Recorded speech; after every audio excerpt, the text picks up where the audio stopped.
طبیعت صاف ہوئی, ٹھنڈ پڑی. اس نے کہا کیا ٹھنڈ پڑی, بیٹھے کیوں یہاں آ کے؟ اس نے کہا وہ چھوڑ, بیٹھے کیوں, پر ٹھنڈ پڑی لگی نا امبی, دماغ ٹھیک ہوا. اس نے کہا بڑی بہت زیادہ درد ہو رہا ہے. اس نے کہا آپس کی بات ہے کہ اگر یہاں تربوز ہوتا تو پھر تو بتا, نہ ہندوستان نہ انگلستان نہ پاکستان, سیدھا قبرستان. اب اس نے کہا شکر ہے خدا کا کہ یہاں امبی ہے, یہاں میک میلن نہیں ہے. اگر وہ ہوتا تو میں تو پورا ہی غرق ہو گیا ہوتا.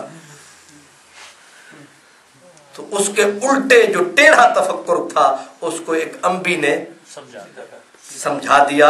اور یہ تفکر ہے. تفکر بھی اللہ دے, لیکن ذرا تھوڑا سا, بعض اوقات ٹیڑھے تفکر بھی ہوتے ہیں جو بندوں کو کہیں غلط رستے پر بھی پہنچا دیتے ہیں.